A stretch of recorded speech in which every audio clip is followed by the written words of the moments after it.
So I'm calling this technique the webbing technique, okay, tomato webbing.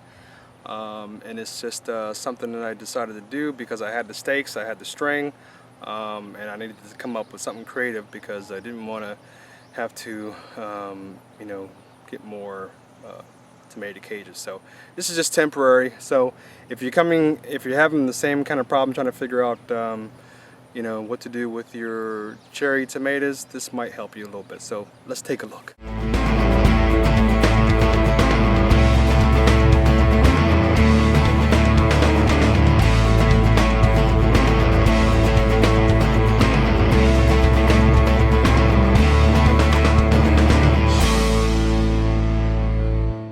We have these real nice cages set up here so that you can get in here, reach in with your hand when it comes time to harvest these tomatoes here. And these are cherry tomatoes.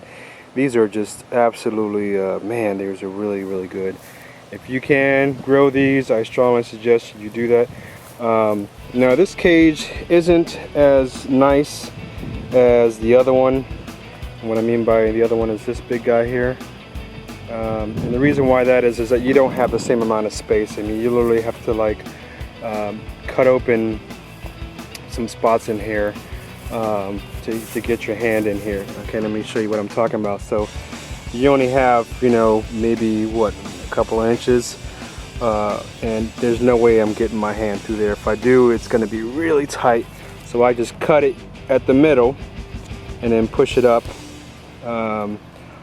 Or push the other side downward. That way when you're reaching in you got more space. And I would say cut it from here, but then there's a little piece that ends up staying on there no matter how close you try to get it, and you end up scratching yourself. So I decided to go this way instead. Looking at here is what I'm calling tomato webbing, and basically what I did was I just took some stakes, since I already had stakes sitting around. I have one stake on one side of the plastic, the other stake on the other side, okay? And what I did was I put the stake so that it's lined up to one of the tomato plants. Then I have another one here, and then another one here, and then I staked again, okay? So as you can, maybe you can see here in the beginning, what I did was I took a weaving technique, went around, and then went around the base here, so you can kind of see this is within this string. Went around and then went back, and then I went towards the middle to get this guy in the middle. Okay.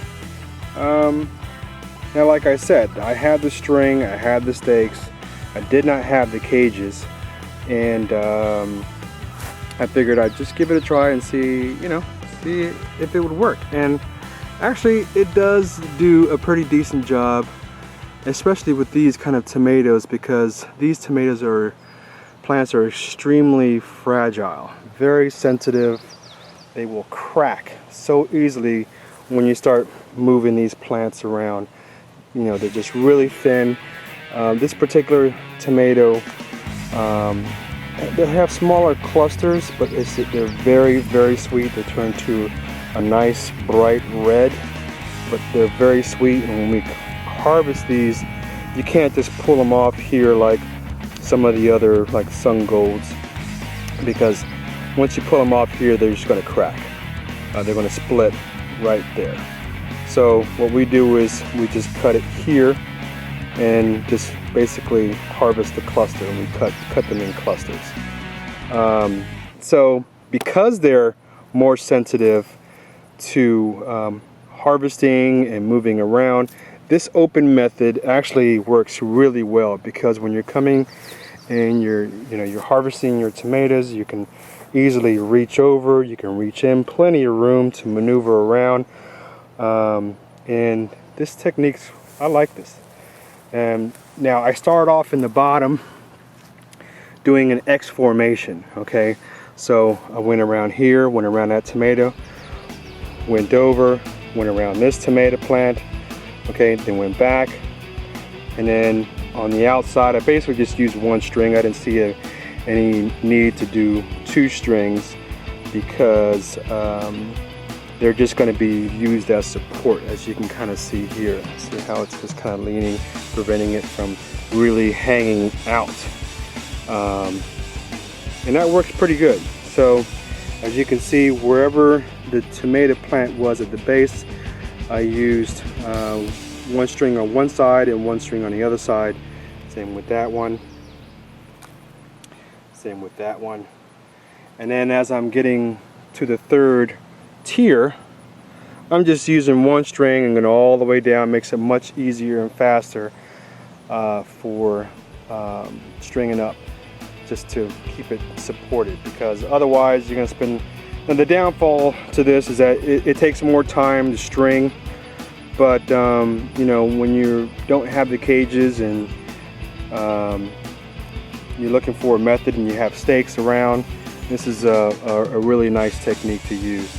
Alright guys, so I hope this was a little bit helpful for you, and so we're still kicking in full gear the season. I hope you guys had a good 4th of July. I am trying to stay cool. It's not easy. We got to be out here early in the morning to try to at least to get a break from the sun. So it's going to be like with the heat index, and I think the humidity is going to be like 105 today. So it's going to be a hot one. Believe that. So alright guys, I hope this was helpful for you, and if you got any questions or anything, write them down below, and I'll see you guys on the flip side.